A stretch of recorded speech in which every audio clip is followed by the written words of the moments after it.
আমার রসমালাই খাতে পছন্দ করে, বিশাল পছন্দ করে। তাই চিন্তা করলাম কিনে খাবার খেতে ঘরে বসে বানাই দিয়া তো বড় বড় ফুলকো ফুলকো রসমালাই একদম দোকানের চেয়ে পারফেক্ট। আসসালামু আলাইকুম বাড়ি মুন্ডি, আপনারা আগলে কেমন আছেন? আশা করি জেলা ভালো আছেন, মুই আছি মহতের ভালো। এই যে আমারে খুশি করার জন্য টুকিটাকি এরবে দুই একটা রেসিপি দিলি মনে করবেন আমায় খুশিতে আটকা। প্রথমে দুধটারে গরম করে নিয়েছে। দুধটারে গরম করতেছে আগে কিসের জন্য একটু বেশি করে টানাবো, ঘন করবো, যেহেতু রসমালাই হবে তো সেহেতু পরিমাণ মতো দিয়ে দিচ্ছি চিনি আর একটা এলাচ দিয়ে দিচ্ছি। চিনি আপনাকে ইচ্ছা অনুযায়ী দেবেন, রসমালাইতে একটু বেশি দেয়। ভালো করে এই জানেন যে রসমালাইটা একটু মিষ্টি মিষ্টি হয়, বেশি মিষ্টি হয়। তো ভালো করে জাল করে টানাই নিয়ে এটা একটা প্লেটে দিয়ে দিচ্ছি আমি এক বাটি গুঁড়ো দুধ। যতটুকু মনে চাই এতটুকু দেবেন, যে এক বাটিতে মেলাগুলো হবে না আধা কেজির মতো।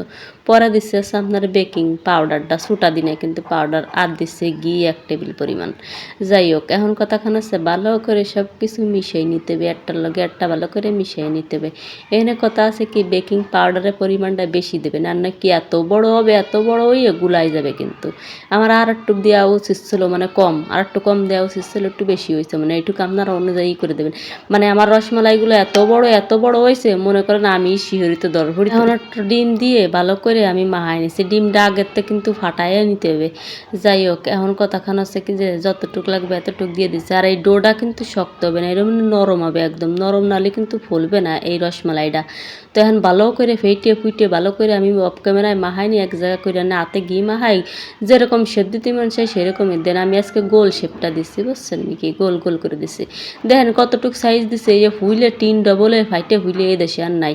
মানে এত ফুলা দেশে, এত ফাটা দেশে আমার পারফেক্ট ভাবে হয়েছে রসমালাই, একটা দোকান আছে পারফেক্ট। খাতে ওই এত মজা, বিশ্বাস করেন আমার জামাই খাইয়ে কচ্ছে কি জানলা এত বড় তুমি মানে কিনে নিয়ে আইছো, এই তোমার বানানো না, বানালে এত বড় রসমালাই কোনোদিনও হয় না, আর এত স্বাদও কোনোদিনও লাগে না। মনে মনে কয়ে আর আল্লাহ মন রাহার জন্য কি কষ্ট করলাম, আমার জামাই আমার কলো কি। সবগুলো আমার বানানো হয়ে গেছে, এখন আমি চলে যাবো চুলোয়। দেখছেন কিরকম শেপ দিছি, এত বসছেন আপনাকে যেরকম মন চাই সেরকম দেবেন। তো হালকা গরম অবস্থায় আমি দিয়ে দেবো আমার সব রসমালাইগুলা।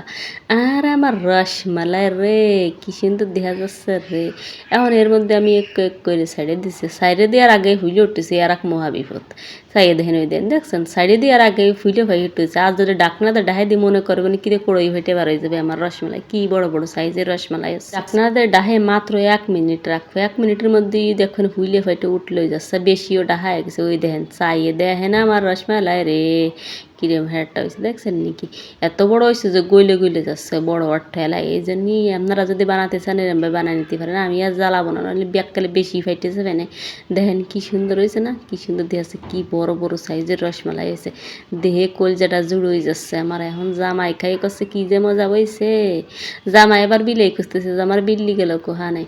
তো দেখেন কি সুন্দর আছে, জামাই করছে কি বিশ্বাস করে এত মজা লাগতেছে। আমি মনে করছি কি যে তুমি মানে কিনে এনে আমারও লোভ দিচ্ছে, ভালোবাসা দিয়ে আসছো। তো আজকের রেসিপিটা এই পর্যন্ত, কি আল্লাহ হাফেজ, টাটা।